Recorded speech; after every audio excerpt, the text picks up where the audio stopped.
ये बस ये वाली लाइट जला दो यार। हेलो दोस्तों, नमस्ते भाई। गुड इवनिंग, कैसे हैं आप लोग? प्रदीप, अंकित, सुलभ, जीवन। तो कल हमने सिंपल इंटरेस्ट साधारण ब्याज खत्म कर दिया और आज आपके सामने हम शुरू करेंगे कंपाउंड इंटरेस्ट।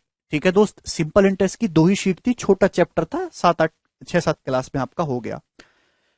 अब कंपाउंड इंटरेस्ट में 3 शीट हैं। ठीक है दोस्त, 3 शीट्स हैं और मैंने बिल्कुल टाइप वाइज टाइप सीक्वेंस में बांट रखा है। कंपाउंड इंटरेस्ट ही अर्थमेटिक का वो चैप्टर है जिससे स्टूडेंट को सबसे ज्यादा डर लगता है। सबसे ज्यादा डर लगता है मेरे दोस्तों, क्योंकि अगर आप इसको ऊपर ऊपर से पढ़ोगे, बिल्कुल ऊपर ऊपर से आपने ऊपर ऊपर से कंसेप्ट पढ़ लिया, ऊपर ऊपर से सवाल कर ले, तो बहुत आसान लगेगा। जैसे जैसे आप इसमें डीप में जाते हैं वैसे आपको पता चलेगा कितनी खतरनाक चीज है ये, और मतलब कॉम्प्लिकेट होता जाता है, कॉम्प्लिकेट नहीं और ज्यादा इंटरेस्टिंग होता जाता है। तो 3 शीट इसमें होंगी, नंबर ऑफ क्वेश्चंस भी ज्यादा होंगे। अब कुछ बच्चे कहेंगे सर इंस्टॉलमेंट के सवाल नहीं करवाए, तो इंस्टॉलमेंट की आपके पास एक सेपरेट सीट आएगी, सेपरेट। ठीक है ना, जिसमें इंस्टॉलमेंट में मैंने एसआई और सीआई दोनों के ही सवाल डाले, वो अलग हो गए। मैं अलग एक साथ खिचड़ी नहीं पकाता, बिल्कुल सीक्वेंस में रहेगा 3 सीट। ठीक है दोस्त, बात समझ में आई? राम राम भाई, शुरू करें? चलो शुरू करते हैं दोस्त। कंपाउंड इंटरेस्ट और सिंपल इंटरेस्ट में फर्क क्या है? आपने सिंपल इंटरेस्ट तो पढ़ लिया। सिंपल इंटरेस्ट मतलब साधारण ब्याज। सिंपल इंटरेस्ट हर साल बराबर बराबर होता है। ठीक है ना, इसमें भी वही चीज है, वही टर्मिनोलॉजी है, मुझे एक्सप्लेन करने की जरूरत नहीं है। सिंपल इंटरेस्ट क्या होता है मेरे प्यार भाई? सिंपल इंटरेस्ट होता है वो हर साल इक्वल इक्वल होता है। प्रिंसिपल अमाउंट, प्रिंसिपल मूलधन, अमाउंट मिश्रधन, रेट, टाइम, जो टर्मिनोलॉजी सिंपल इंटरेस्ट में थी वहां यहां भी वही सेम टर्मिनोलॉजी है। ठीक है, बस बस थोड़ा सा फर्क है, मैं आपको वो समझाऊंगा। सबसे पहले हम सिंपल इंटरेस्ट कंपाउंड इंटरेस्ट में फर्क समझते। कंपाउंड इंटरेस्ट कोई नई चीज नहीं है। Compound interest is compound interest is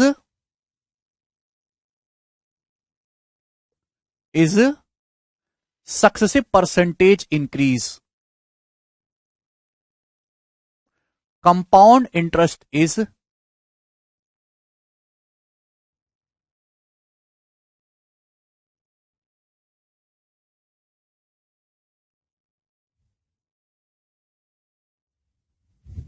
compound interest is successive percentage increase.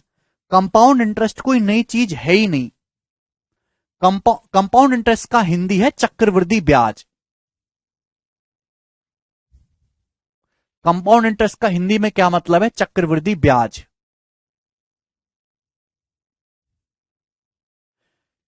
Compound interest कोई नई नवेली चीज है ही नहीं। कंपाउंड इंटरेस्ट जो है वो सक्सेसिव परसेंटेज इंक्रीज। आपने कंपाउंड सक्सेसिव परसेंटेज इंक्रीज पढ़ा है? जिस बच्चे ने सक्सेसिव परसेंटेज इंक्रीज पढ़ा उसको चैप्टर बहुत आसान लगेगा। तो सक्सेसिव निकालने के मैंने आपको 3 चीजें बताई हैं। एक तो फॉर्मूला वाला तरीका मेरे दोस्तों, फॉर्मूला वाला। एक मैंने आपको बताया 100 मान के, और एक मैंने आपको बताया रेशियो मेथड। ये तीनों ही मेथड कंपाउंड इंटरेस्ट में लगेंगे। मतलब जिस बच्चे ने सक्सेसिव नहीं पढ़ा उसको ये चैप्टर समझ में ही नहीं आ सकता, और उसको ये नहीं पढ़ना चाहिए। पहले आके सक्सेसिव पढ़ो। फॉर्मूला भी मैंने आपको बताया है, मैंने आपको 100 मान के भी समझाया है, और मैंने आपको रेशियो भी समझाया है। ठीक है भाई? तो कंपाउंड इंटरेस्ट कोई नई नवेली चीज नहीं है, ये एक सक्सेसिव परसेंटेज इंक्रीज है, चक्रवृद्धि ब्याज। ठीक है दोस्त? अब मतलब क्या है मेरे दोस्त? कंपाउंड इंटरेस्ट हिंदी में चक्रवृद्धि ब्याज, देसी भाषा में कहूं तो ब्याज पर भी ब्याज। चक्रवृद्धि का मतलब है ब्याज पर भी ब्याज। सिंपल इंटरेस्ट साधारण ब्याज इसलिए है क्योंकि सिंपल इंटरेस्ट में केवल प्रिंसिपल पे ब्याज लगता है, जबकि कंपाउंड इंटरेस्ट चक्रवृद्धि ब्याज का मतलब यह है कि कंपाउंड इंटरेस्ट में ब्याज पर भी ब्याज मिलता है। तो कंपाउंड इंटरेस्ट बहुत डेंजरस चीज है। एल्बर्ट आइंस्टाइन ने कहा था कि compound interest is the 8th wonder of the world, दुनिया का 8वां अजूबा है। और वो आपको पता चलेगा क्यों। फर्क समझाते हैं मेरे दोस्तों, ध्यान से समझिएगा। सिंपल इंटरेस्ट और कंपाउंड इंटरेस्ट में फर्क क्या, मैं आपके सामने एग्जांपल से समझाता हूं। सबसे पहले सिंपल इंटरेस्ट, ध्यान से सुनिएगा मेरे दोस्तों। सिंपल इंटरेस्ट, छोटा सा एग्जांपल लेंगे जिससे आपको समझने में आसानी रहे। जैसे आपने 100 रुपए उधार दिए, 100 रुपए मेरे दोस्तों आपने उधार लिए या दिए जो भी समझ लो, आपने 100 रुपए उधार लिए, ब्याज की दर है 10% पर एनम। ब्याज की दर कितनी है? 10% प्रति वर्ष, 10% पर एनम। मैंने दोस्तों आपके सामने 100 रुपए उधार लिए, ब्याज की दर कितनी है? 10% पर एनम। तो आप मुझे बताओ ये जो 100 रुपए हैं ये एक साल बाद कितने हो जाएंगे? अगर ब्याज की दर 10% है तो 100 रुपए एक साल बाद कितने हो जाएंगे? जवाब दो।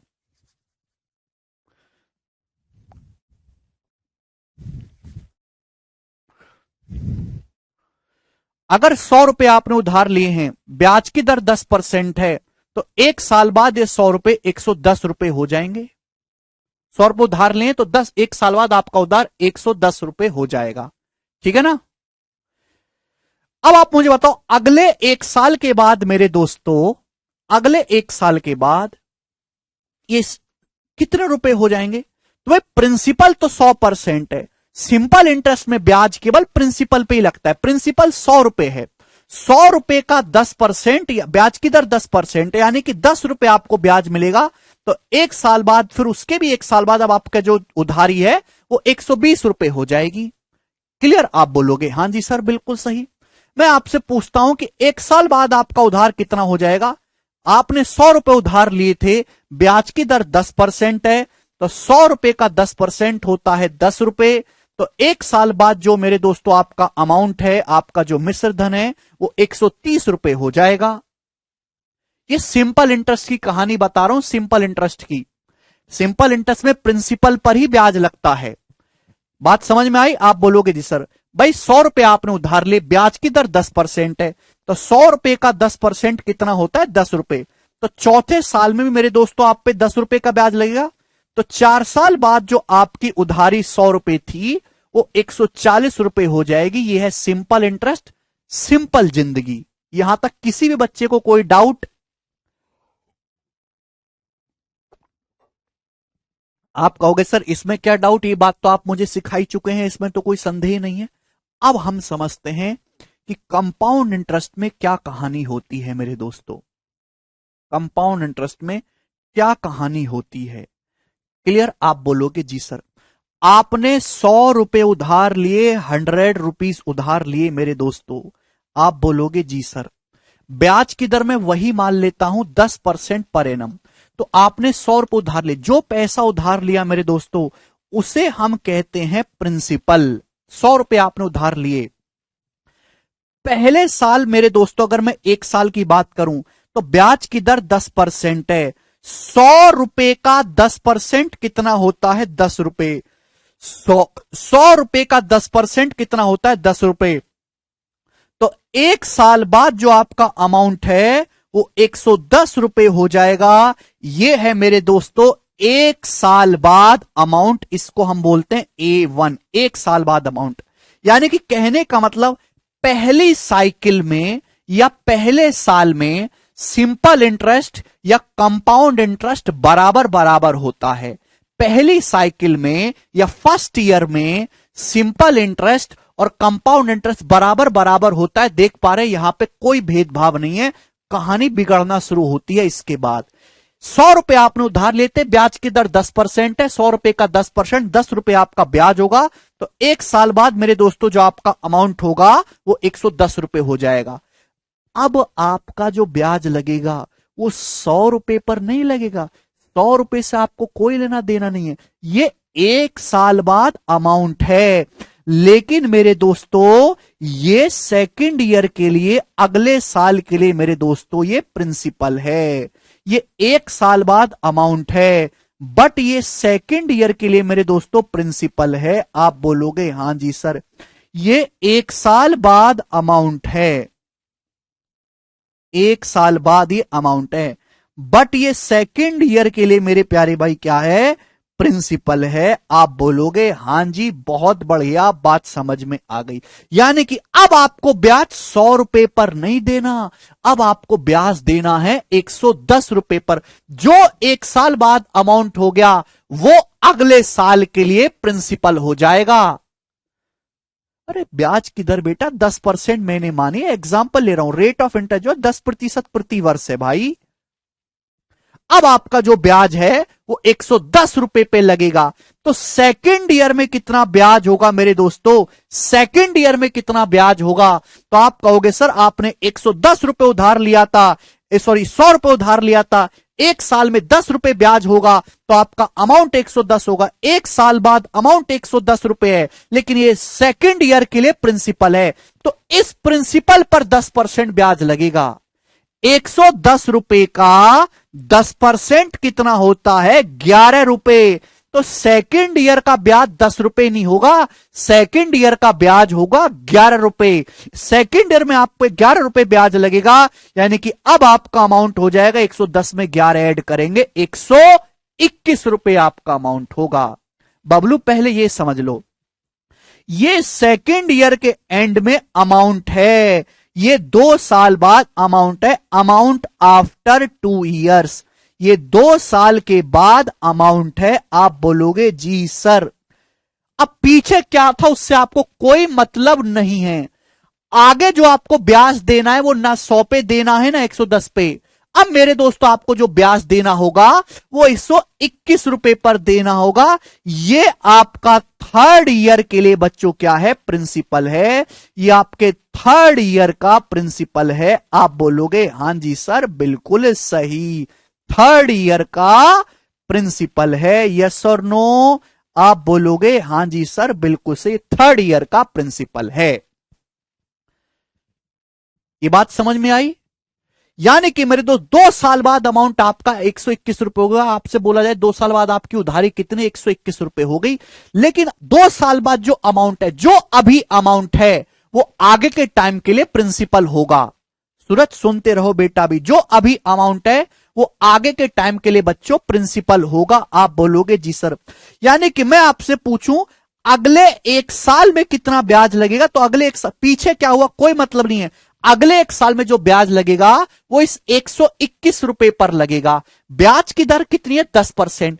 तो अब जो ब्याज होगा 121 रुपए का 10% लगेगा।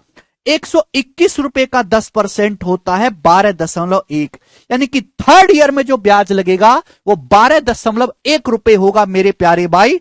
यानी कि 121 में 12.1 ऐड करेंगे तो ये आपका 3 साल बाद अमाउंट हो जाएगा। क्लियर? आप बोलोगे हां जी सर बिल्कुल सही, कोई दिक्कत नहीं है। यानी कि ये आपका A3 है, ये अमाउंट आफ्टर 3 ईयर, ये 3 साल बाद अमाउंट है, यानी कि मिश्र धन है। आप बोलोगे जी सर बहुत बढ़िया, अमाउंट आफ्टर 3 इयर्स, ये 3 साल के बाद मिश्र धन है।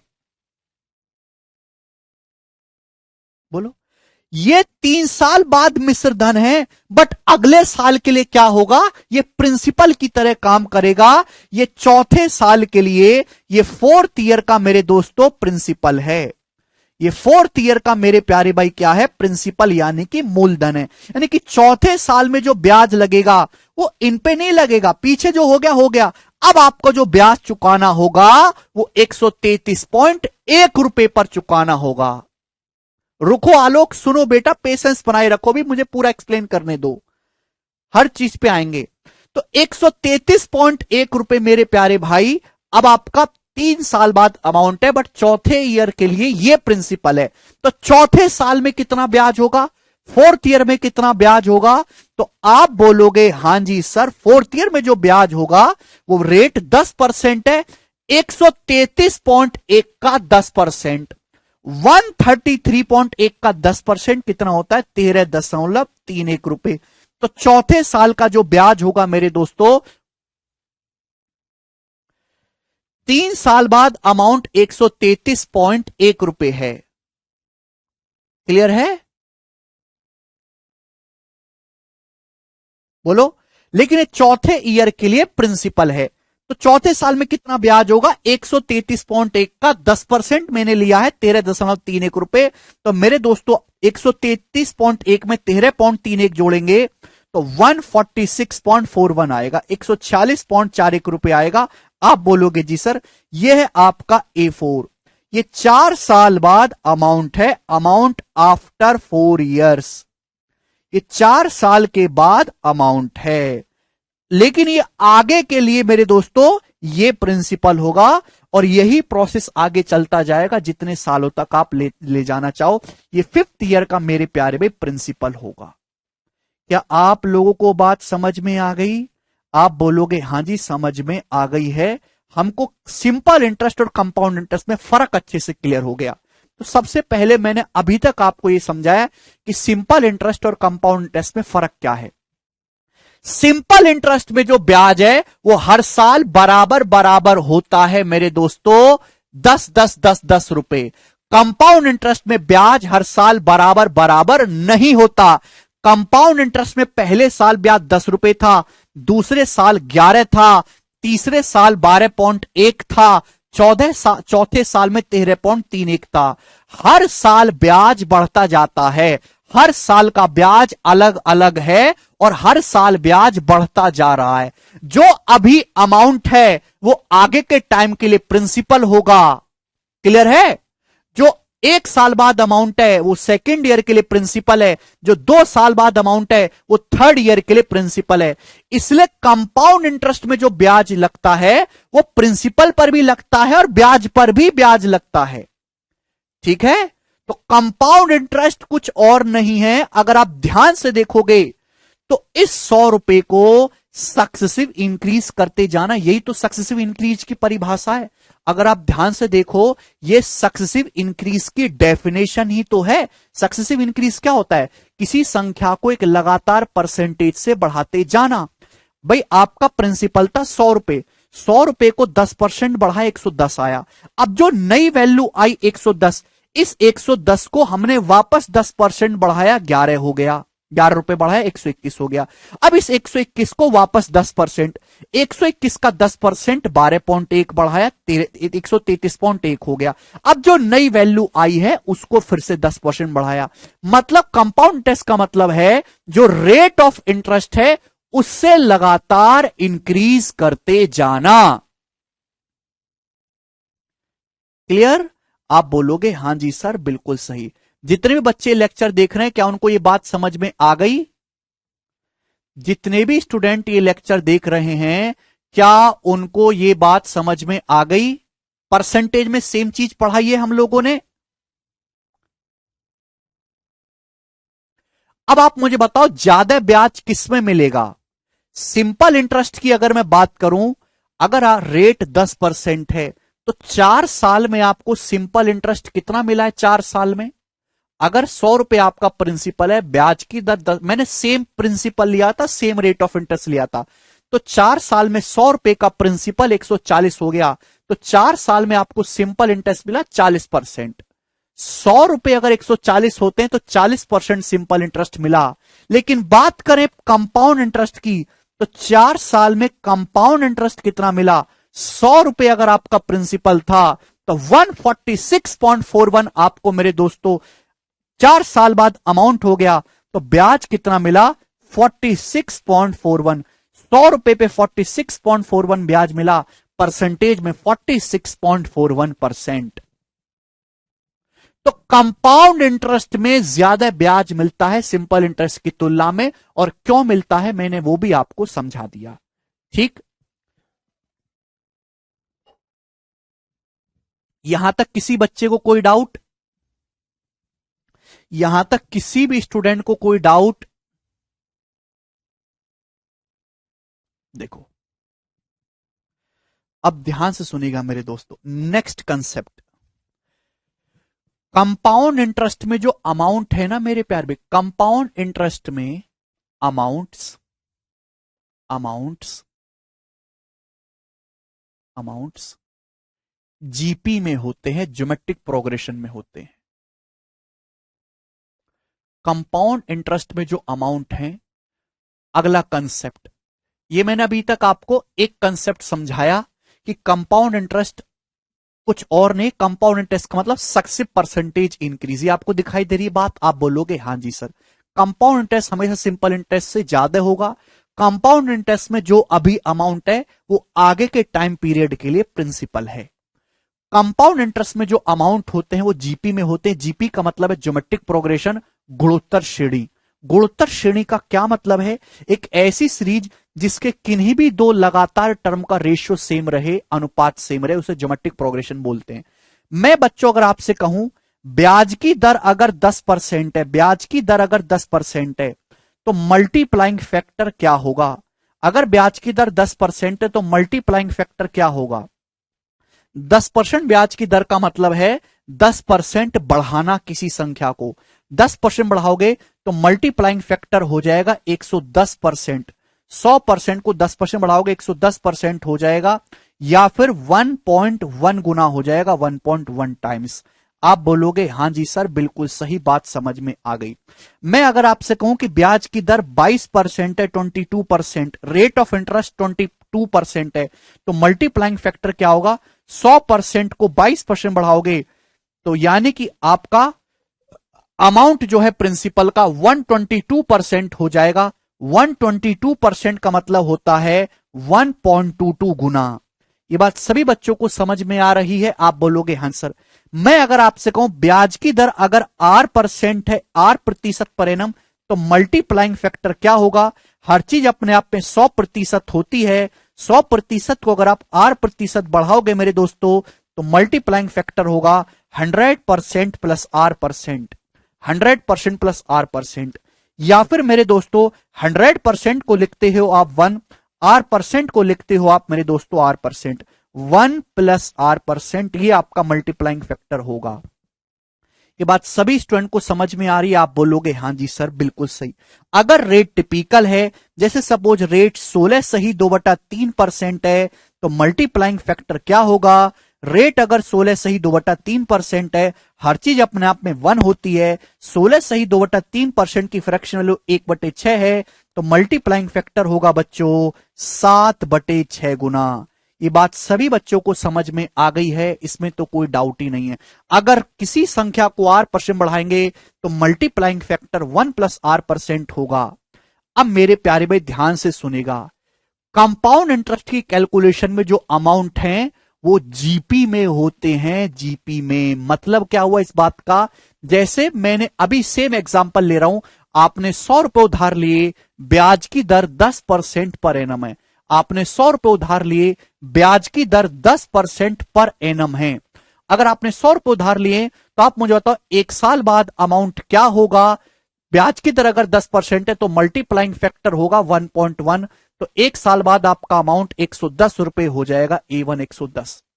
आप मुझे बताओ इसके एक साल के बाद अमाउंट क्या होगा मेरे प्यारे भाई? आप बोलोगे जी सर ब्याज की दर 10% है, मल्टीप्लाइंग फैक्टर 1.1 होगा, 110 में 1.1 से गुणा करेंगे 121 रुपए हो जाएगा। 1.1 से लगातार गुणा करते जाना है। मैं आपसे पूछूं कि बताओ एक साल बाद अमाउंट क्या होगा? तो भैया फिर से 1.1 गुणा हो जाएगा, 121 में 1.1 से गुणा करेंगे 133.1 आ जाएगा। अभी ये आपका A2 है मेरे दोस्तों, और ये आपका A3 है। क्लियर बात समझ में आ गई? 3 साल बाद अमाउंट। मैं आपसे पूछूं 4 साल बाद अमाउंट क्या होगा? तो आप कहोगे मेरे दोस्त सर ब्याज की दर 10% आपने मानी है, मल्टीप्लाइंग फैक्टर 1.1 होगा, 133.1 को 1.1 से गुणा करेंगे तो 146.41 आएगा कि नहीं आएगा? ये 4 साल बाद अमाउंट होगा। तो आप क्या बता नहीं सकते कि जो अमाउंट्स हैं A1, A2, A3, A4 ये जीपी में हर बार 1.1 से गुणा होती जा रही है। मल्टीप्लाइंग फैक्टर 1.1 है, कॉमन रेशियो यहां पे 1.1 है। कैसी सीरीज बन रही है बच्चों? ये सीरीज एक ज्योमेट्रिक प्रोग्रेशन बन रही है, गुणोत्तर श्रेणी बन रही है। अगर आपको 2 साल बाद अमाउंट दिया है और 3 साल बाद अमाउंट पूछा है तो केवल मल्टीप्लाइंग फैक्टर से गुणा कर देना है, रेट ऑफ इंटरेस्ट निकालने की जरूरत नहीं है। बात समझ में आई? तो यानी कि सीआई में जो अमाउंट से बच्चों वो जीपी में होते हैं, बार बार किससे गुणा होती जा रही है? मल्टीप्लाइंग फैक्टर से गुणा होती जा रही है। ये बात समझ में आ गई? आप बोलोगे हां जी सर, ये बात हमें ऐसी समझ में आ गई जिसका कोई जवाब नहीं। एक सेकेंड।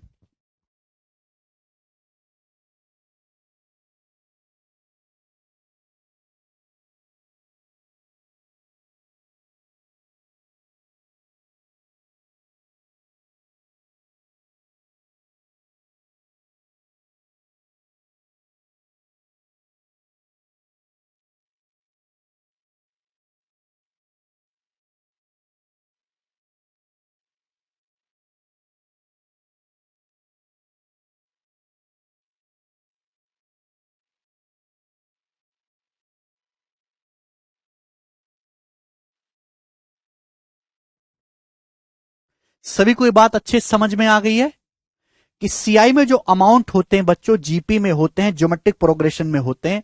बात एकदम करेक्ट है। अब ध्यान से सुनेगा मेरे दोस्तों, बहुत ही प्यार से समझिएगा, बहुत ही प्यार से। मैं अगर आपसे कहूं एग्जाम्पल जिसको आप आज तक रटते आए हो, आपने पी रुपए उधार लिया मेरे दोस्तों, पी रुपए, ध्यान सुनेगा, आपने पी रुपए उधार लिया, पी रुपए। क्लियर है? आप बोलोगे हां जी सर। रेट कितना है? आर प्रतिशत पर एनम। रेट कितना है मेरे दोस्तों? आर प्रतिशत पर एनम। तो मेरे प्यारे भाई, अगर रेट आर प्रतिशत पर एनम है तो एक साल के बाद मैं आपसे जानना चाहता हूं अमाउंट क्या होगा। एक साल के बाद अमाउंट क्या होगा? जवाब दो। अगर आपने पी रुपए उधार लिया, ब्याज की दर आर प्रतिशत पर एनम है, तो एक साल बाद अमाउंट हो जाएगा, अगर ब्याज की दर आर प्रतिशत है तो मल्टीप्लाइंग फैक्टर होगा 1+R%। ये मल्टीप्लाइंग फैक्टर होगा मेरे दोस्तों, यानी कि एक साल बाद अमाउंट जो होगा प्रिंसिपल का 1+R% गुना हो जाएगा। ये बात सही है? आप बोलोगे हां जी सर, बिल्कुल सही है, कोई तकलीफ नहीं। मैं आपसे पूछूं कि बताओ इसके एक साल के बाद आपका अमाउंट क्या होगा? A2, तो आप बताओ। तो आप कहोगे सर फिर से मल्टीप्लाइंग फैक्टर से गुणा कर देंगे। अगर रेट आर प्रतिशत है तो मल्टीप्लाइंग फैक्टर कितना होगा? 1+R%। अरे अरे भैया, ये तो बात समझ में आ रही है ना? अगर मल्टीप्लाइंग फैक्टर 1+R% है, अभी ये आपका अमाउंट है, एक साल बाद अमाउंट क्या होगा? फिर से 1+R% से मल्टीप्लाई कर देंगे। 1+R% की 1+R% में मल्टीप्लाई करेंगे तो क्या हो जाएगा? 1+R% का होल स्क्वायर हो जाएगा, ये पावर 2 हो जाएगी। अरे बच्चों, बात समझ में आई कि नहीं समझ में आई? कैसे बालक है यार आप।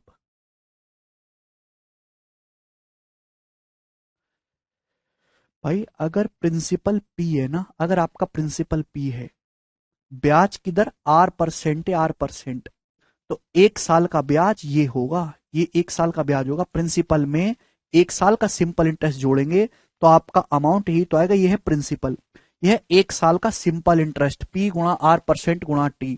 यहां से प्रिंसिपल कॉमन लेंगे तो 1+R% ही तो बचेगा। इसमें कहां से कोई डाउट पैदा हो गया? अगर आपका रेट R% है तो मल्टीप्लाइंग फैक्टर 1+R% हो जाएगा। एक साल बाद अमाउंट ये होगा, उसके एक साल बाद अमाउंट क्या होगा? फिर से 1+R% से मल्टीप्लाई कर देंगे, 1+R% का होल स्क्वायर। मैं आपसे पूछूं, बताओ एक साल के बाद फिर अमाउंट क्या होगा? तो आप बोलोगे सर जी, अगर रेट R% है तो मल्टीप्लाइंग फैक्टर होगा 1+R%। फिर से 1+R% से मल्टीप्लाई करोगे तो पावर 2 तो ऑलरेडी है, ये हो जाएगा प्रिंसिपल इंटू 1+R% की होल पावर 3। आप बोलोगे हाँ जी सर, पावर 3 हो जाएगा। और यही प्रोसेस जो है बच्चों आगे चलता रहेगा। तो मैं अगर आपसे पूछूं कि n साल के बाद, n साल के बाद अमाउंट क्या होगा, तो आपने लॉजिक ऑब्जर्व किया। एक साल बाद आपको अमाउंट निकालना है तो मल्टीप्लाइंग फैक्टर की पावर 1 है। 2 साल बाद अमाउंट निकालना है तो प्रिंसिपल में मल्टीप्लाइंग फैक्टर की पावर 2 है। 3 साल बाद अमाउंट निकालना है तो प्रिंसिपल में मल्टीप्लाइंग फैक्टर की पावर 3 है। और n साल बाद अमाउंट निकालना है तो बच्चों कोई अंधा भी बता देगा कि सर मल्टीप्लाइंग फैक्टर की जो पावर है वो कितना हो जाएगा? n हो जाएगा। आप बोलोगे हां जी सर, बिल्कुल सही। और यही वो फॉर्मूला है जिसे आप आज तक तोते की तरह रटते आ रहे थे। कंपाउंड इंटरेस्ट में मेरे दोस्तों अगर आपको अमाउंट निकालना है, amount after n years, n साल के बाद मेरे दोस्तों अगर आपको अमाउंट निकालना है कंपाउंड इंटरेस्ट में, तो आप मुझे जवाब दीजिएगा कि अमाउंट क्या होगा मेरे प्यारे भाई, ए एन। तो आप कहोगे सर प्रिंसिपल इंटू 1+r% की होल पावर n होगा, या फिर मेरे दोस्तों हम इसको कहेंगे r% को अगर मैं फ्रैक्शन में कन्वर्ट करूंगा, r% को आप लिखोगे r/100, r% की फ्रैक्शन वैल्यू r/100, इसकी होल पावर n। ये मेरे दोस्तों आपका कंसेप्ट आ गया मेरे प्यारे भाई, है ना। रटा तो सबने होगा, पता किसी को कुछ नहीं होगा कहां से आया है ये। आज आपको समझ में आया है कि कौन सी चीज कहां से पैदा हुई है। हर चीज के पीछे गहरा लॉजिक है।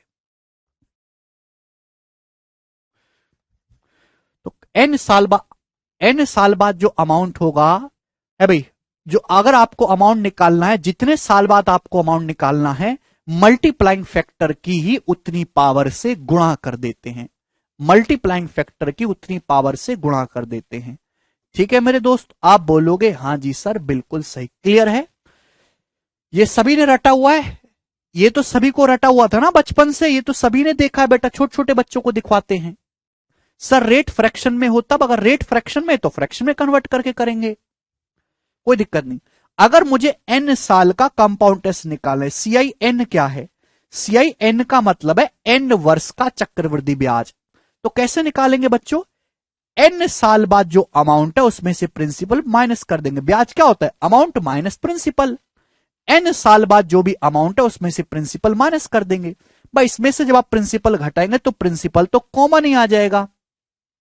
अभी बच्चों जब आप इसमें से प्रिंसिपल माइनस करेंगे, माइनस p करेंगे, तो p तो कॉमन ही आ जाएगा। ब्रैकेट में क्या बचेगा, 1+r% की होल पावर n -1। आप बोलोगे हां जी सर बिल्कुल सही। तो ये n साल के कंपाउंड इंटरेस्ट का गोल्डन फॉर्मूला आ गया, जो सभी बच्चों को इजीली समझ में आया है। ठीक है भाई, ठीक है दोस्तों। हाँ आप इस बात को ऐसे लिख सकते हो, प्रिंसिपल r% का मतलब है r/100, 1+r/100 की होल पावर n -1। ये बात सभी बच्चों को समझ में आ गई। नहीं, n लिखने का केवल यही मतलब है कि अमाउंट आफ्टर n ईयर्स बता रहा है, n क्या है, साल है। ठीक, तो सभी बच्चों को समझ में आ गया। आप बोलोगे हां जी सर बिल्कुल समझ में आ गया, इसमें 1 पैसे की परेशानी नहीं है। तो मैंने क्या बताया, मैंने अभी तक आपको यहां पे 2-3 बातें बताई कि compound interest is nothing but successive percentage increase. जो आज अमाउंट है वो आगे के साल के लिए प्रिंसिपल होगा। कंपाउंड इंटरेस्ट हमेशा सिंपल इंटरेस्ट से ज्यादा होता है। फर्स्ट ईयर में या फर्स्ट साइकिल में सिंपल इंटरेस्ट और कंपाउंड इंटरेस्ट बराबर बराबर होता है। कंपाउंड इंटरेस्ट हर साल बढ़ता जाता है मेरे दोस्तों। ठीक है भाई, कंपाउंड इंटरेस्ट में जो अमाउंट है वो जीपी में होते हैं, मल्टीप्लाइंग फैक्टर से लगातार गुणा होती जाती है। और एक कंपाउंड इंटरेस्ट का फॉर्मूला भी जो मैंने आपको ड्राइव करके समझा दिया। आप बोलोगे हां जी सर बिल्कुल सही। अब मेरे प्यारे भाई ध्यान से सुनेगा, ठीक है ना। छोटा सा देखो, मैं इस पे एग्जांपल, जैसे बच्चा पूछ रहा है बार बार कि अगर सर रेट फ्रैक्शन में हुआ तो कैसे करेंगे। देखो कोई बात नहीं, सपोज ब्याज की दर जो है, एग्जाम्पल के लिए ब्याज की दर दो है वो 14.28% है। ब्याज की दर 14.28% है। तो आपसे पूछा है 5 साल बाद अमाउंट क्या होगा। 5 साल बाद अमाउंट, प्रिंसिपल अगर आपका पी है तो 5 साल बाद अमाउंट क्या होगा। तो बेटा तुझे घबराने की जरूरत नहीं है। अगर ब्याज की दर 14.28% है, यानी कि 1/7, मैं एग्जाम्पल ले रहा हूं, ब्याज की दर 1/7 है। अगर डाटा होता तो ऐसे डेसिमल में कर लेते, इजी होता, या फ्रैक्शन में कन्वर्ट करना पड़ेगा। अगर रेट ऑफ इंटरेस्ट 1/7 है तो मल्टीप्लाइंग फैक्टर क्या होगा, 8/7। ये 1 साल का मल्टीप्लाइंग फैक्टर है। 5 साल का मल्टीप्लाइंग फैक्टर कितना होगा मेरे दोस्तों, पावर 5। ये आ जाएगा, खत्म। दिक्कत क्या है, अगर आज आपने P रुपए उधार लिए, ब्याज की दर 1/7 है, तो मल्टीप्लाइंग फैक्टर 8/7 होगा। एक साल बाद अमाउंट हो जाएगा पी का 8/7, उसके एक साल के बाद अमाउंट प्रिंसिपल का 8/7 का होल स्क्वायर, फिर उसके एक साल के बाद जो अमाउंट होगा मेरे दोस्तों वो प्रिंसिपल का 8/7 से लगातार गुणा करते जाएंगे, 8/7 का क्यूब। घबराने की जरूरत क्या है, वो कंसेप्ट सब जगह कामयाब है। अगर डाटा आसान है तो 100 मान के कर लेंगे, डाटा टिपिकल है तो फ्रैक्शन में कन्वर्ट कर लेंगे, मल्टीप्लाइंग फैक्टर निकालना जानते ही हैं। किसी बच्चे को कोई डाउट? अभी समझाऊंगा बबलू, चिंता क्यों करते हो।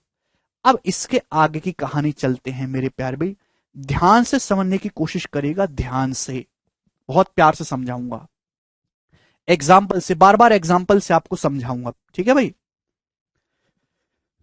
सपोज आपने पी रुपए उधार लिया, पी रुपए आपका प्रिंसिपल है, पी रुपए आपका प्रिंसिपल है बच्चों, रेट है, रेट है कितना ले लेते हैं रेट, 11:1/9% पर एनम, रेट है 11:1/9% पर एनम, ठीक है दोस्तों। तो मैं आपसे जानना चाहता हूं 7 साल के अमाउंट और 5 साल के अमाउंट का रेशियो क्या होगा, अनुपात।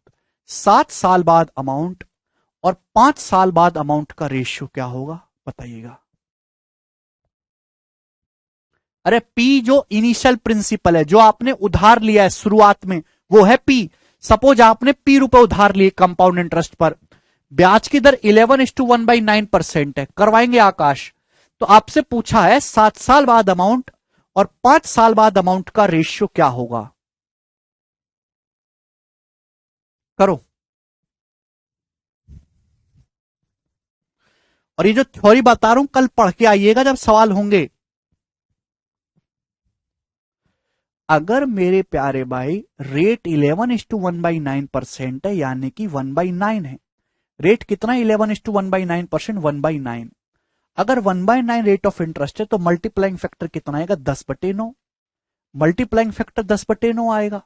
तो मैं आपसे जानना चाहता हूं 7 साल बाद अमाउंट क्या होगा, 7 साल बाद अमाउंट होगा प्रिंसिपल गुणा मल्टीप्लाइंग फैक्टर 10/9 है, इसकी पावर 7, 7 साल बाद अमाउंट हो जाएगा अगर आपने पी रुपए उधार लिया है।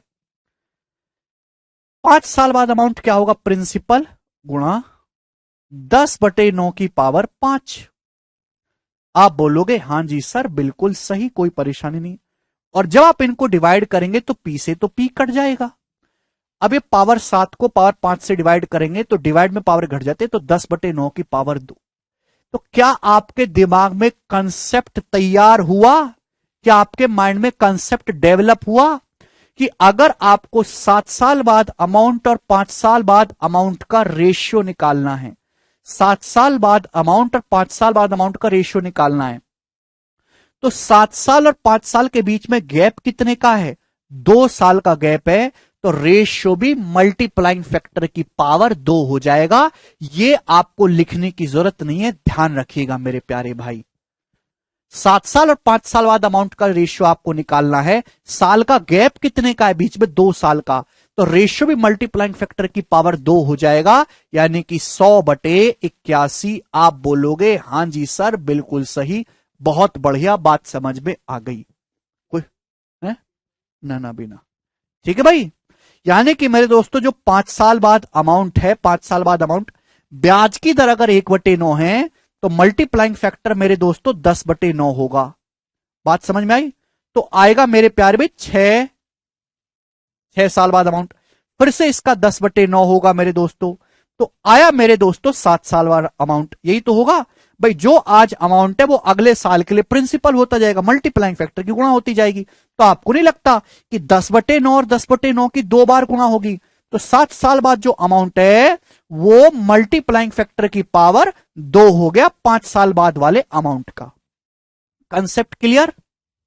11:1/9% की फ्रैक्शन वैल्यू 1/9, अगर 1/9 रेट ऑफ इंटरेस्ट है तो मल्टीप्लाइंग फैक्टर 1 + 1/9 होगा 10/9। वंदना क्या पढ़ रही हो, कुछ पढ़ भी रही हो कि ऐसे ही चल रहा है बस? तो सभी को एक कंसेप्ट क्लियर हो गया?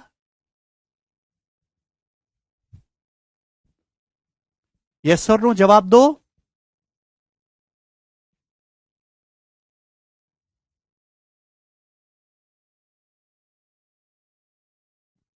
जिस बच्चे को मल्टीप्लाइंग फैक्टर नहीं आता, सक्सेसिव नहीं आता, वो लेक्चर बंद कर दो, उसको कुछ भी समझ नहीं आएगा। जैसे विशु है, वंदना है, अनुराधा है, बंद कर दो लेक्चर, जाके परसेंटेज में सक्सेसिव पढ़ो। ये कंसेप्ट सभी बच्चों का क्लियर हो गया? अब यस और नो जवाब दीजिएगा। कर लोगे? आगे चलते हैं मेरे दोस्तों, यहां पर, यहां तक की कहानी। तो मैंने अभी तक आपको क्या समझाया?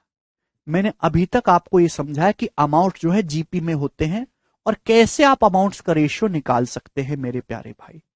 ठीक है ना? नाउ केयरफुली लिसन करेंगे मेरे दोस्तों, केयरफुली। अच्छा, इसको डिलीट नहीं करता मैं, ठीक।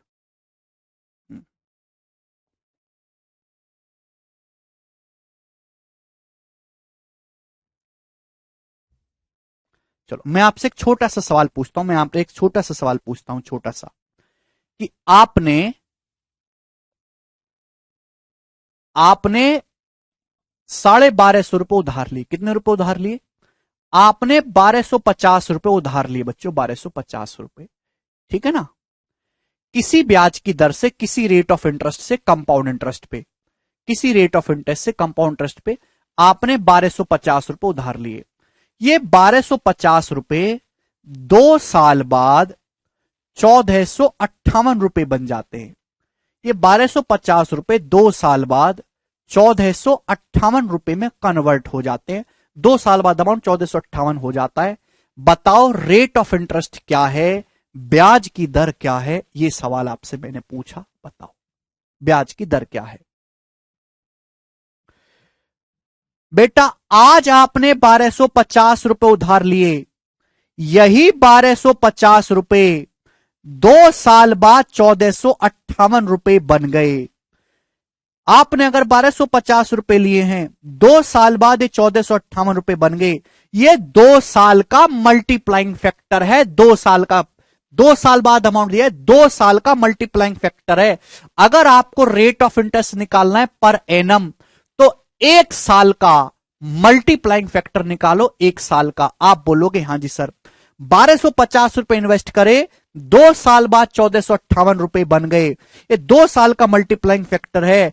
1 साल का मल्टीप्लाइंग फैक्टर क्या होगा? इसका अंडर रूट लेना होगा। 1458 अभी 1458 होता है 729, 1250 625, 729/625, अंडर रूट लेंगे 27/25 आएगा। ये 1 साल का मल्टीप्लाइंग फैक्टर है बेटे, 1 साल का मल्टीप्लाइंग फैक्टर। अगर 1 साल का मल्टीप्लाइंग फैक्टर अगर 27/25 है, 27/25 अगर आपका 1 साल का मल्टीप्लाइंग फैक्टर है, 1 से कितना ज्यादा है? 1 से 2/25 ज्यादा है। तो रेट कितना है? 2/25, या फिर 1/25 4%, 2/25 8%। तो ब्याज की जो दर है वो 8% पर एनम है, 14 नहीं है। 14 क्यों बता रहे हो प्रंजुल? अगर हर किसी बच्चे को ये बात समझ में आई है तो कमेंट्स में यस लिखो। जो सक्सेसिव पढ़े हुए बालक, उनको तो मजाक लग रहा होगा। ये 1 साल का 2 साल का मल्टीप्लाइंग फैक्टर है। 1 साल का मल्टीप्लाइंग फैक्टर अगर आपको निकालना है तो अंडर रूट लेना होगा। रेट ऑफ इंटरेस्ट निकालने का तरीका क्या, कि आप 1 साल का मल्टीप्लाइंग फैक्टर निकालो।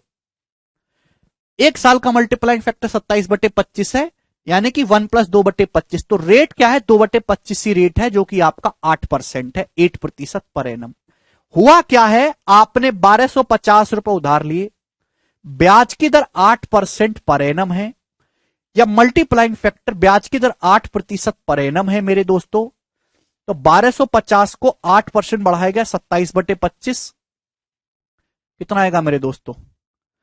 ये 25 से जाएगा 50 बार, 27 पंजे 135, 1350 हो जाएगा, 1350। और इस 1350 को मेरे दोस्तों फिर से 8% बढ़ाया गया है, मल्टीप्लाइंग फैक्टर होगा 27/25, तब जाकर मेरे दोस्तों आएगा 1458 रुपए, 1458।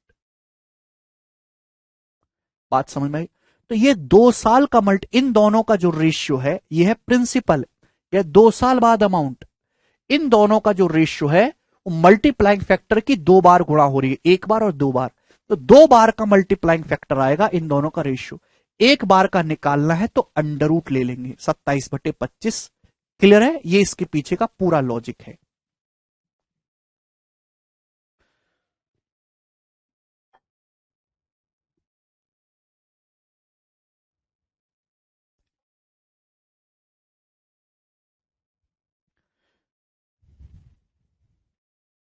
अबे गधो, मल्टीप्लाइंग फैक्टर की 2 बार गुणा नहीं करी गई है, हैं? मल्टीप्लाइंग फैक्टर की 2 बार गुणा, 1250 रुपए से 1458 रुपए तक पहुंचने के लिए 2 साल बाद, प्रिंसिपल से 2 साल बाद अमाउंट तक पहुंचने के लिए मल्टीप्लाइंग फैक्टर की 2 बार गुणा की। गैप कितने का? 2 साल का। तो 2 साल बाद अमाउंट और प्रिंसिपल का जो रेशियो होगा वो 2 ईयर्स का मल्टीप्लाइंग फैक्टर होगा। 1 साल का निकालना है तो अंडर रूट लेना पड़ता है। ठीक है? नहीं समझ में आया तो भाड़ में जाओ, कृपया, तुमने पढ़ाई नहीं है परसेंटेज, तो मैं क्या करूं, ऐसे से घुस जाओ अपनी कचरा लोग। ये हो गया बात यहां तक, सुनेगा। नेक्स्ट कंसेप्ट की तरफ चलते हैं अब दोस्तों, नेक्स्ट कंसेप्ट की तरफ। बहुत ही शानदार चीज है ये, आपको मजा आ रहा होगा। नेक्स्ट कंसेप्ट बहुत ही प्यारा है, और नेक्स्ट कंसेप्ट है क्या? देखो, मैंने आपके सामने क्या लिखा? मैंने आपके सामने लिखा कंपाउंड इंटरेस्ट कुछ नई नवेली चीज नहीं है। Compound interest is successive percentage increase. कभी कभी ऐसा होता है मेरे दोस्तों कि आपके पास एक पॉलिसी वाला आता है, वो बोलता है मेरे प्यारे भाई कि मैं हर 3 साल में आपका पैसा 5 गुना कर दूंगा। आप मुझे हर 3 साल में, हर 3 साल में आपका जो पैसा है वो मैं 5 गुना कर दूंगा। आपके पास एक पॉलिसी वाला आया और उसने आपसे ये बात कही। क्लियर? ध्यान से सुनेगा मेरे दोस्तों। रेट ऑफ इंटरेस्ट कुछ नहीं बताया। अगर आप यहां से रेट ऑफ इंटरेस्ट निकालने लगे ना, रेट ऑफ इंटरेस्ट, तो वो इतना खतरनाक आएगा कि आपको अपनी नानी याद आ जाएगी। आपके पास एक पॉलिसी वाला आया, कभी कभी कंपाउंड इंटरेस्ट के सवालों में रेट निकालने की जरूरत ही नहीं पड़ती, रेट की जरूरत ही नहीं पड़ती, मल्टीप्लाइंग फैक्टर से ही काम चल जाता है। पॉलिसी वाला आया, वो आपसे बोला आप मुझे पैसा दो, हर 3 साल में आपका पैसा 5 गुना कर दूंगा। आज मुझे 1 रुपया दो, आप मुझे 1 रुपया दो, तो मेरे दोस्तों 3 साल बाद मैं आपका यही पैसा 5 रुपए बना दूंगा, यानी कि 5 गुना कर दूंगा मेरे दोस्त। तो ये भी मेरे दोस्तों एक टाइप का कंपाउंड इंटरेस्ट है। फिर आप मुझे बताओ अगले 3 साल में क्या करेगा भाई तू? अगले 3 साल में क्या होगा?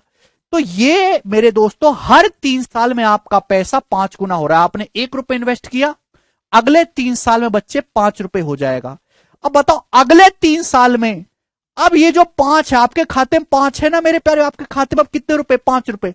अगले 3 साल में फिर से 5 गुना हो जाएगा। एग्जाम्पल ले रहा हूं, यानी कि अब आपके खाते में पैसा हो जाएगा 25 रुपए। आपके खाते में पैसा कितना होगा? अब आपके खाते में 25 रुपए होगा। आप मुझे बताओ अगले 3 साल बाद क्या होगा? अगले 3 साल में फिर से पैसा 5 गुना हो जाएगा मेरे दोस्तों, 25 से 5 गुना, यानी कि कितना हो जाएगा? 125 रुपए। अगले 3 साल बाद आपके खातों में 125 रुपए होगा। तो ये जो पॉलिसी है मेरे प्यारे भाई, यहां रेट ऑफ इंटरेस्ट का कोई अता पता नहीं। मैं आपको रेट ऑफ इंटरेस्ट भी निकाल के बता दूंगा, लेकिन रेट ऑफ इंटरेस्ट की जरूरत नहीं है इस पॉलिसी की कैलकुलेशन में। ठीक है ना? आज 1 रुपए जमा करोगे, हर 3 साल बाद 5 गुना हो जाएगा। 5 हो गया, अभी 5 का फिर 5 गुना हो जाएगा अगले 3 सालों में। इस 5 का 25 का फिर 5 गुना हो जाएगा अगले 3 सालों में। ठीक है? मतलब हर 3 साल में पैसा 5 गुना हो रहा है। तो 3 साल प्लस अगले 3 साल में मेरे दोस्तों 5 का फिर से 5 गुना होगा। 3 साल, फिर 3 साल, फिर अगले 3 साल क्या होगा मेरे दोस्तों? 5 गुना, 5 गुना, 5 गुना, 3 बार 5 गुना होगा मेरे प्यारे भाई। क्लियर? बात समझ में आ गई? आप बोलोगे हाँ जी सर बिल्कुल सही, बहुत बढ़िया, मौज आ गई, इसमें कोई तकलीफ नहीं है। तो मैं अगर आपसे ये पूछूं बच्चों कि कोई आपके पास पॉलिसी लेके आया, वो ये बोलता है कि हर 3 साल में आपका पैसा 5 गुना कर दूंगा, तो आप मुझे बताओ आपका पैसा 12 साल में कितने गुना हो जाएगा? आपका पैसा 12 साल में कितने गुना हो जाएगा? ये सवाल आ गया आपके सामने। कंपाउंड इंटरेस्ट में किसी स्कीम पर आपका पैसा 3 साल में 5 गुना हो जाता है, तो यह पैसा 12 साल में कितने गुना हो जाएगा?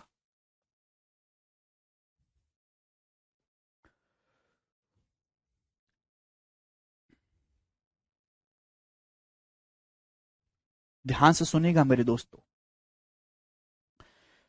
कंपाउंड इंटरेस्ट के अंदर किसी स्कीम में आपका पैसा हर 3 साल में 5 गुना हो जाता है, 12 साल में कितने गुना हो? हर 3 साल में 5 गुना, अगले 3 साल में फिर से 5 गुना, अगले 3 साल में फिर से 5 गुना, अगले 3 साल में फिर से 5 गुना। तो आपका पैसा 5 की पावर 4 यानी कि 625 गुना हो जाएगा मेरे दोस्तों। 625 टाइम्स आपका पैसा हो जाएगा। अगर पैसा हर 3 साल में 5 गुना हो रहा है, आपने 12 साल के लिए इन्वेस्ट कर दिया, 4 गुने समय के लिए इन्वेस्ट कर दिया, तो पैसा भी पावर 4 हो जाएगा। मल्टीप्लाइंग फैक्टर की पावर 4, 5 की पावर 4 यानी कि आपका पैसा 625 गुना हो जाएगा। ये बात सभी बच्चों को समझ में आ गई? आप बोलोगे जी सर। एक और एग्जांपल लेता हूं मेरे दोस्तों। किसी स्कीम के अंदर आपका जो पैसा है मेरे दोस्तों, किसी स्कीम के अंदर आपका पैसा 20 साल में, किसी स्कीम के अंदर आपका जो पैसा है 20 साल में 243,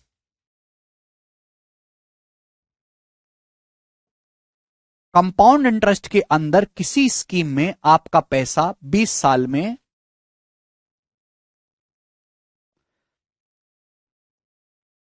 256/81 गुना हो जाता है। 256/81 गुना।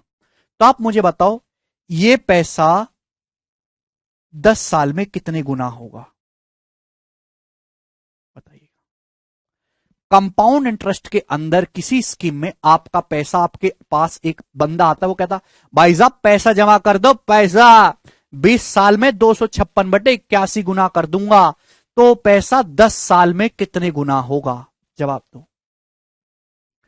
धीरज कह रहे मल्टीपल ना हो तो? बेटा धीरज, अगर मल्टीपल ना हो तो सवाल ही सॉल्व नहीं होगा। सवाल क्यूब रूट, अंडर रूट वगैरह में जाएगा। बोला भैया कोई पॉलिसी है हर 20 साल में आपका पैसा 256/81 गुना हो जाता है, तो हर 10 साल में आपका पैसा कितने गुना होगा? अगर 20 साल में इतना हो रहा है तो 10 साल में टाइम आधा कर दिया, तो पैसे इसको आधा मत कर देना, ये हो जाएगा इसका अंडर रूट। 256/81 का स्क्वायर रूट 16/9 गुना हो जाएगा मेरे दोस्तों। आपका पैसा 16/9 गुना अंडर रूट लेना पड़ता है। अगर आज आपने P रुपए उधार लिए, और ये P रुपए जो है मेरे दोस्तों, P रुपए क्या, मैंने आपको सवाल क्या दिया था? मैंने आपको सवाल ये दिया था कि 20 साल में आपका पैसा 256/81 गुना हुआ। इस बात का क्या मतलब है कि अगर आज आपने 81 रुपए इन्वेस्ट किए, 81 रुपए, तो 20 साल बाद ये जो हैं 256 बन गए, मतलब है। मैंने आपसे पूछा कि बताओ जरा 10 साल बाद आपका पैसा कितने गुना हुआ? 10 साल बाद, ये तो मैंने आपसे सवाल पूछा, 10 साल बाद कितने गुना हुआ? तो 20 साल में 256/81 गुना है, हर 10 साल में इसका अंडर रूट 16/9 गुना, हर 10 साल में 16/9 गुना होगा। 9 से 81, ये 16 बार करेंगे 144, फिर 144 का 16/9 गुना करोगे, तब जाके 256 आया कि नहीं आया? हर 10 साल में आपका पैसा 16/9 गुना। और 20 साल में अगर आप ध्यान से देखोगे तो 20 साल में आपका पैसा 256/81 गुना। लॉजिक क्लियर हुआ सभी को? आप बोलोगे जी सर। मैं अगर आपसे यह पूछूं कि बताओ आपका पैसा कहां गया, मर गया, 20 साल के लिए इन्वेस्ट किया, 20 साल में 256/81 गुना 10 साल में हो जाएगा। मैं अगर आपसे पूछूं बताओ आपका पैसा 15 साल में कितने गुना होगा? 15 साल में जरा जवाब दीजिएगा। 15 साल में करना।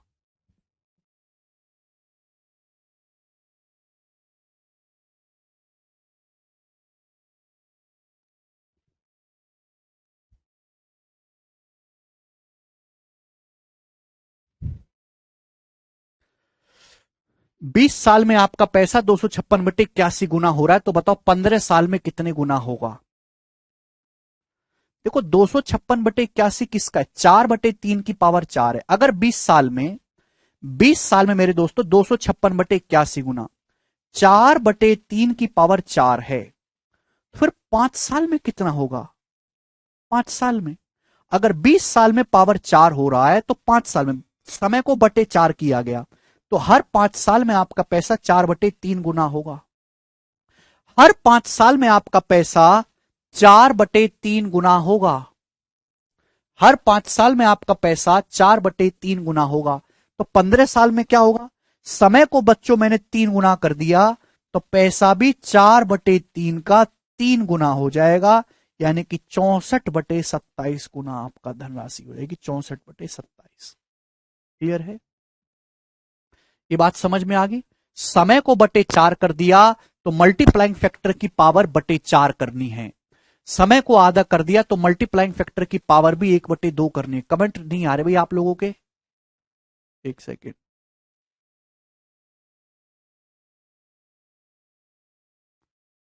कमेंट क्यों नहीं आ रहे, अरे वीडियो चल रही है ना,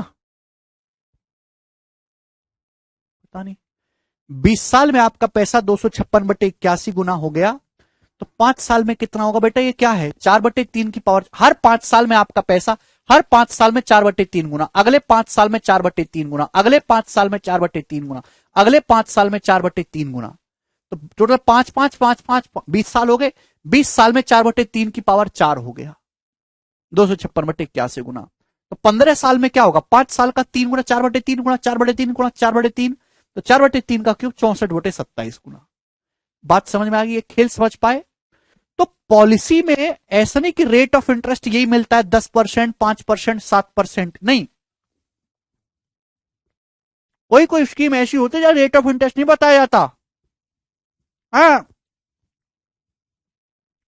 ये बता देता भाई साहब पैसा लगाओ, 20 साल में 256/81 गुना करके दूंगा। आज 81 रुपए लगाओ, 256 रुपए दूंगा 20 साल बाद। अब कुछ बच्चे कहेंगे सर रेट ऑफ इंटरेस्ट निकालना हो तो कैसे करेंगे। अभी रेट ऑफ इंटरेस्ट निकालना हो तो कैसे करेंगे, 20 साल में आपका पैसा 4/3 की पावर 4 हो, 20 साल में आपका जो अमाउंट है वो 256/81 गुना हो गया, 256/81 गुना। तो 5 साल में कितने गुना हो रहा है, 4/3 गुना। ये क्या है, ये 5 साल का मल्टीप्लाइंग फैक्टर है बच्चों, 5 साल का आया, 5 साल का मल्टीप्लाइंग फैक्टर। तो जरा मुझे ये बता दो 1 साल का मल्टीप्लाइंग फैक्टर क्या होगा। अगर 5 साल का मल्टीप्लाइंग फैक्टर 4/3 है, तो 1 साल का मल्टीप्लाइंग फैक्टर क्या होगा, 1 साल का मल्टीप्लाइंग फैक्टर होगा 4/3 की पावर 1/5। 1 साल का मल्टीप्लाइंग फैक्टर होगा, आप बोलोगे हाँ जी सर। तो इसका मतलब हुआ अंश और हर पे अलग अलग कर लेते, 4 की पावर 1/5 अपॉन 3 की पावर 1/5, ये 1 साल का मल्टीप्लाइंग फैक्टर आ गया कि नहीं आ गया। यानी कि 1 साल में क्या होता है, अगर 1 साल में आप इतना पैसा लगाओगे 3 की पावर 1/5, तो 4 की पावर 1/5 बन जाएगा। 3 की पावर 1/5 लगाओगे तो 4 की पावर 1/5 बन जाएगा। ये फिफ्थ रूट हो गया, फिफ्थ रूट। तो आपको ब्याज कितना मिलेगा, आपका प्रिंसिपल क्या है, आपका प्रिंसिपल है 3 का फिफ्थ रूट। ये आपका प्रिंसिपल है 3 का फिफ्थ रूट। ठीक है बच्चों, आप बोलोगे हाँ जी सर। ठीक है, आपको ब्याज कितना मिला, 3 का फिफ्थ रूट, 4 का फिफ्थ रूट बन गया, तो आपको ब्याज मिला मेरे दोस्तों 4 का फिफ्थ रूट माइनस 3 का फिफ्थ रूट। ये आपको ब्याज मिला मेरे दोस्तों। अगर 3 का फिफ्थ रूट 4 का फिफ्थ रूट बन जाता तो ब्याज कितना मिला, घटा देंगे। ये आपको ब्याज मिला कितने प्रिंसिपल पर, 3 के फिफ्थ रूट पर, और परसेंटेज में कितना, इंटू 100%। ये है आपका रेट ऑफ इंटरेस्ट मेरे दोस्तों, ये आपका रेट है। कर लो इस रेट का क्या करो। अब किसी कोई पॉलिसी वाला आके आपको ये बताने लगे भाई साहब आपको 1 साल में fifth root of 4 minus fifth root of 3 upon fifth root of 3 into 100% rate of interest दूंगा, पॉलिसी ले लो मेरी, कोई लेगा नहीं। क्या बोला जाता है इसलिए, अरे भाई साहब 5 साल में आपका पैसा 4/3 गुना करूंगा, 4/3 गुना। ठीक है, यहां रेट ऑफ इंटरेस्ट की कोनो जरूरत ना ही, केवल मल्टीप्लाइंग फैक्टर से काम चल जाता है। न सवालों में कैलकुलेशन में जरूरत पड़ेगी, ना ही आपको निकालना है, क्योंकि वो पॉलिसी इस टाइम के लिए की जाती हैं। 5 साल के लिए, 10 साल के लिए, 15 साल के लिए, 20 साल के लिए लॉक पीरियड होता है, उससे पहले आप पैसा निकाल ही नहीं सकते। ठीक है, बात समझ में आ गई? अबे कुछ तो बोलो यार, कमेंट कैसे नहीं चल रही है? ये वीडियो चल भी रही है? मैं एक अमरूद ही खा लेता हूं।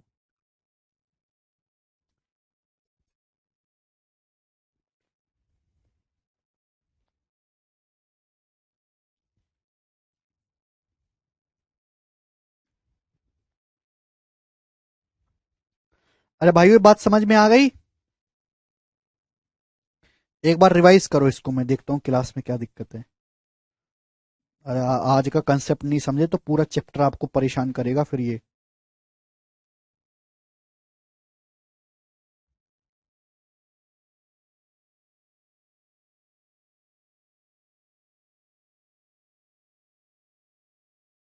हम्म, क्लास नहीं चल रही क्या? एक सेकंड भाई।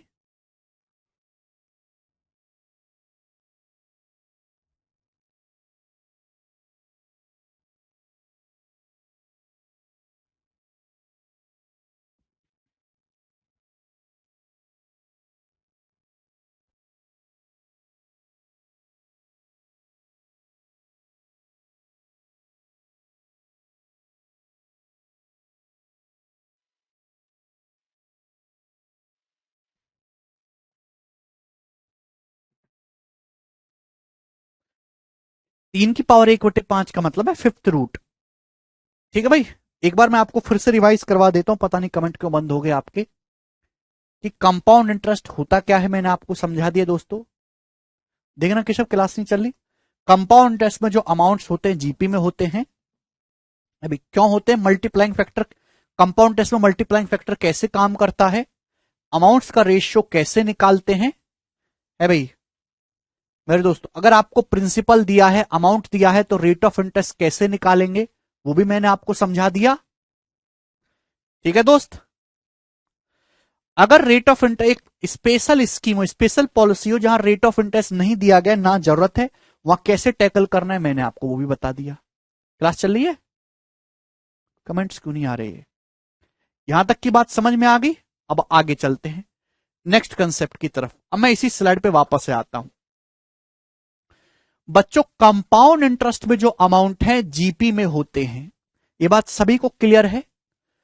कंपाउंड इंटरेस्ट में particular year, particular year, particular year, एक निश्चित साल के, पर्टिकुलर ईयर के कंपाउंड इंटरेस्ट भी जीपी में होते हैं। पर्टिकुलर ईयर के कंपाउंड इंटरेस्ट भी जीपी में होते हैं। आप बोलोगे जी सर क्या मतलब हुआ इस बात का? पर्टिकुलर ईयर का मतलब है मेरे दोस्तों फर्स्ट ईयर का कंपाउंड इंटरेस्ट, फर्स्ट ईयर का कंपाउंड इंटरेस्ट। सेकेंड ईयर का compound interest, second year, second year का मतलब दूसरे साल में। देखो फर्क है, 2 साल का ब्याज और दूसरे साल का ब्याज फर्क है। आपको मैंने पैसा उधार दिया, फर्स्ट ईयर, देखो फर्स्ट ईयर का ब्याज या 1 साल का ब्याज सेम कहानी है, कोई मत फर्क नहीं। फर्स्ट ईयर का ब्याज या 1 साल का ब्याज सेम बात है। मैं आपसे कहूं सेकेंड ईयर का ब्याज, सेकेंड ईयर का ब्याज मतलब सेकेंड ईयर में कितना ब्याज मिला है वो। जबकि 2 साल के ब्याज का मतलब है कि फर्स्ट ईयर का भी ब्याज प्लस सेकेंड ईयर का भी ब्याज। 2 साल के ब्याज का मतलब है 2 साल का, पहले साल का भी प्लस दूसरे साल का भी, दोनों सालों का कुल मिलाकर ब्याज। तो सेकेंड ईयर के ब्याज और 2 इयर्स के ब्याज में फर्क है। 2 इयर्स का ब्याज कहता है first year plus second year दोनों का टोटल मिलाकर ब्याज। सेकेंड ईयर का ब्याज मतलब केवल दूसरे वर्ष का ब्याज। तो पर्टिकुलर ईयर के सीआई का मतलब है फर्स्ट ईयर का कंपाउंड इंटरेस्ट, सेकेंड ईयर का कंपाउंड इंटरेस्ट, थर्ड ईयर का कंपाउंड इंटरेस्ट और फोर्थ ईयर का कंपाउंड इंटरेस्ट। बहुत इंपॉर्टेंट कंसेप्ट है, आधे बच्चों की इसकी जानकारी नहीं होती। ये भी जीपी में होते हैं, ज्योमेट्रिक प्रोग्रेशन में। मैंने यही एग्जांपल ले रखा, स्टैंडर्ड एग्जांपल है मेरे दोस्तों। इसी पे मेरे प्यारे भाई मैं आपको एक्सप्लेन कर देता हूं। 100 रुपए आपने उधार लिया था, ब्याज की दर 10% है, तो आप बताओ पहले साल कितना ब्याज है, फर्स्ट ईयर में कितना ब्याज है, 10 रुपए।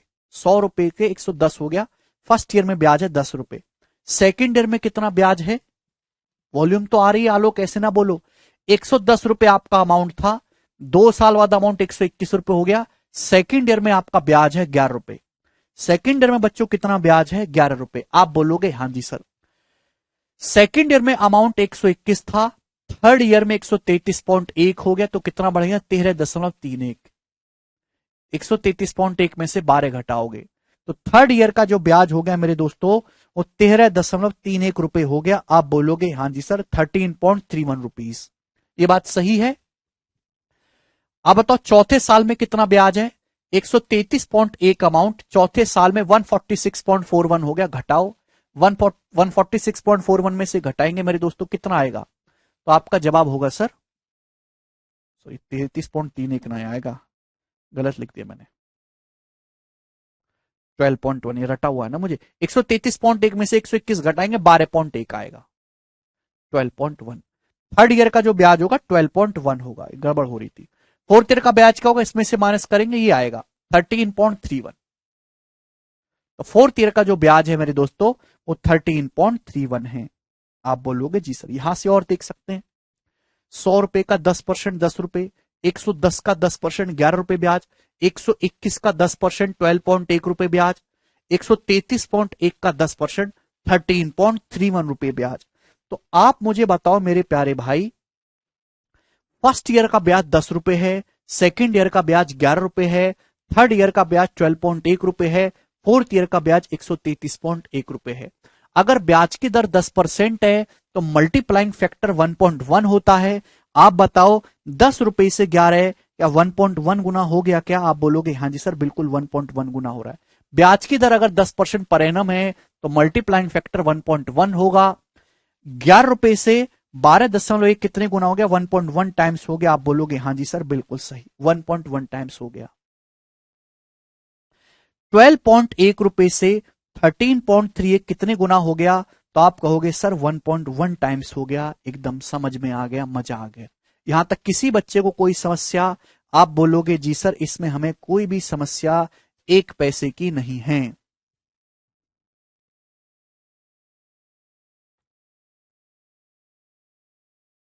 अरे वॉल्यूम आ तो रहा है आलोक, क्या करें अब, यानी कि मल्टीप्लाइंग फैक्टर 1.1 से मल्टीप्लाई हो रही है कि नहीं हो रही है। यानी कि फर्स्ट ईयर का कंपाउंड इंटरेस्ट, सेकेंड ईयर का कंपाउंड इंटरेस्ट और थर्ड ईयर का कंपाउंड इंटरेस्ट, फोर्थ ईयर का कंपाउंड इंटरेस्ट भी जीपी में होते हैं। यहां भी सेम मल्टीप्लाइंग फैक्टर काम करता है, सेम मल्टीप्लाइंग फैक्टर। अब मैं आपसे एक एग्जाम्पल के लिए सवाल पूछ लूं कि किसी धनराशि पर थर्ड ईयर का जो ब्याज है मेरे दोस्तों, थर्ड ईयर का जो ब्याज है वो 500 रुपए, 500 रुपए, 500 रुपए। आप बोलोगे हाँ जी सर। रेट ऑफ इंटरेस्ट जो है, रेट जो है मेरे प्यारे भाई वो कितना है, रेट है 13% per annum, 13% per annum.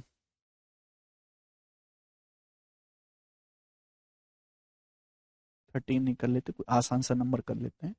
Rate है 20% per annum, 25% per annum, 25% per annum. तो मैं आपसे जानना चाहता हूं, बताओ फिफ्थ ईयर का फिफ्थ ईयर का कंपाउंड इंटरेस्ट क्या होगा। ये सवाल मैंने आपसे पूछ लिया, बड़ा छोटा सा। फोर्थ रूट करने पर 256 और बटे 81 का फोर्थ रूट करने पर अरुण,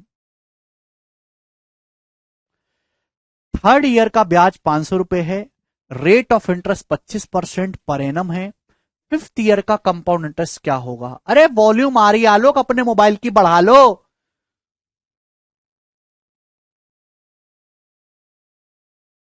पागल हो गए हो क्या बबीता, ज्योति बताएंगे। एक भी बालक का पढ़ने में ध्यान नहीं है कि तसल्ली से पढ़ रहा हो और कंसेप्ट को समझ के आंसर बताए, एक भी बालक का जो ध्यान हो।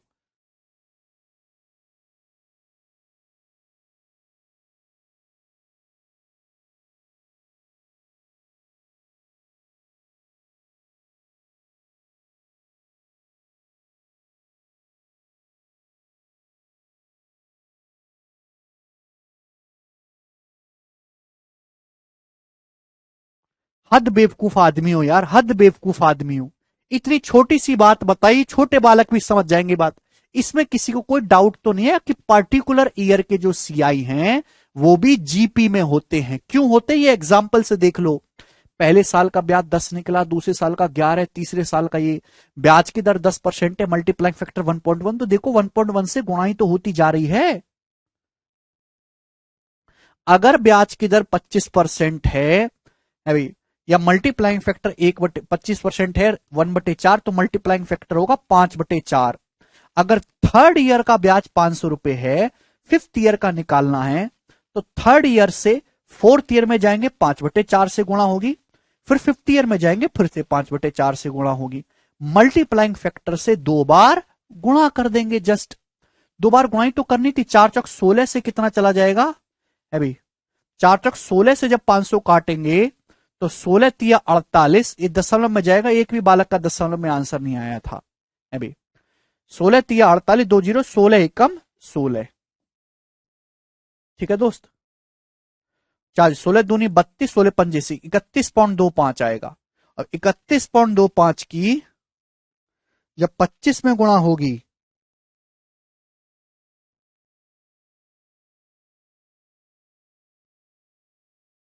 781.25 रुपए, ये इस सवाल का आंसर आएगा।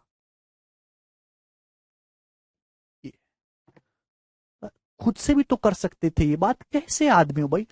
थर्ड ईयर से फिफ्थ ईयर पे जा रहे, 2 साल का गैप नहीं है। मल्टीप्लाइंग फैक्टर की 2 बार गुणा नहीं करोगे आप। अगर रेट 25% है 1/4, तो मल्टीप्लाइंग फैक्टर कितना होगा 5/4। अगर थर्ड ईयर का ब्याज 500 रुपए है तो फोर्थ ईयर का कितना होगा 5/4 से गुणा कर दो। फिफ्थ ईयर का क्या होगा फिर 5/4 से गुणा कर दो। इसको सॉल्व करेंगे, कैलकुलेशन कितना आएगा 781.25 रुपए आएगा इसका आंसर। बिल्कुल बेकार ही आदमी है यार। 2 कंसेप्ट आपको बताए कि कंपाउंड इंटरेस्ट में जो अमाउंट होते हैं जीपी में होते हैं, कंपाउंड इंटरेस्ट में जो पर्टिकुलर ईयर के जो सीआई हैं वो भी जीपी में होते हैं। First year, second year, third year, fourth year, fifth year, इनके सीआई भी जीपी में होंगे। 1.25 से ही 2 बार मल्टीप्लाई करनी है।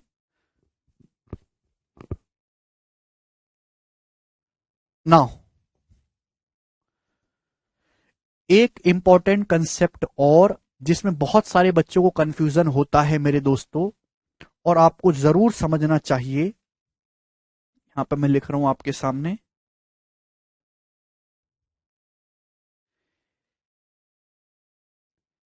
एक साल का ब्याज, एक साल का 1 लिखा है, 2 साल का ब्याज 2 लिखा है। सेकंड में और 2 लिखने में फर्क है। मैं आपके सामने लिखता हूं सीआई सेकंड, इसका मतलब है सेकंड ईयर का दूसरे वर्ष का ब्याज। मैं आपके सामने लिखता हूं सीआई 2, इसका मतलब है 2 इयर्स का ब्याज, 2 साल का ब्याज। सीआई 2 का मतलब है फर्स्ट ईयर का ब्याज प्लस सेकंड ईयर का ब्याज। दोनों बातों में बहुत ज्यादा फर्क है। 1 साल का चक्रवृद्धि ब्याज, 2 साल का चक्रवृद्धि ब्याज, 3 साल का कंपाउंड इंटरेस्ट, 4 साल का कंपाउंड इंटरेस्ट, ये जीपी में नहीं होते। कहीं इनमें आप जीपी लगाने लगो, ये ज्योमेट्रिक प्रोग्रेशन में नहीं होते। बात समझ में आई कि नहीं समझ में आई? अगर आपको 1 साल का ब्याज, 2 साल का ब्याज, 3 साल का ब्याज, 4 साल का ब्याज आपको निकालना है तो आपको प्रिंसिपल और रेट ऑफ इंटरेस्ट पता ही होना चाहिए, तभी आप ये सवाल कर पाओगे, अदरवाइज नहीं कर पाओगे। CI1, CI2, CI3, CI4 geometric progression में नहीं होते। अमाउंट जीपी में होते हैं मिश्रधन, और पर्टिकुलर ईयर के सीआई जीपी में होते हैं। क्लियर है? लेकिन सीआई 1 साल का ब्याज, 2 साल का चक्रवृद्धि ब्याज, 3 साल का चक्रवृद्धि ब्याज, 4 साल का चक्रवृद्धि ब्याज जीपी में नहीं होते। एग्जाम्पल से आप समझ भी सकते हैं। मैं आपसे बोलूं 1 साल का ब्याज क्या है, यही सेम एग्जाम्पल ले रहे हैं। 100 रुपए आपने उधार लिया था, 1 साल बाद 110 हो गया, तो 1 साल का ब्याज है 10 रुपए।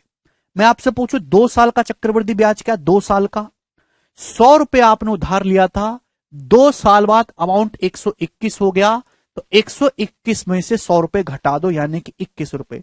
2 साल का ब्याज है 21 रुपए। बच्चों मेरे प्यार में 3 साल का ब्याज आपको निकालना है। 100 रुपए आपने उधार लिया था, 3 साल बाद अमाउंट 133.1 हो गया। 133.1 में से 100 रुपए घटाओ, 3 साल का ब्याज 33.1 रुपए आएगा। 3 साल के ब्याज निकालने का मतलब है 3 साल बाद जो अमाउंट है उसमें से प्रिंसिपल माइनस कर देना। 4 साल का ब्याज कितना है बच्चे? 4 साल का ब्याज 100 रुपए उधार लिया था, 4 साल बाद 146.41 हो गया। कितना? 46.41 रुपए। क्या यहां जीपी में है? क्या ये मल्टीप्लाइंग फैक्टर काम कर रहा है? नहीं, यहां मल्टीप्लाइंग फैक्टर काम नहीं कर रहा, यहां 1.1 से गुणा नहीं हो रही, तो ये ज्योमेट्रिक प्रोग्रेशन में नहीं है। बात समझ में आ गई?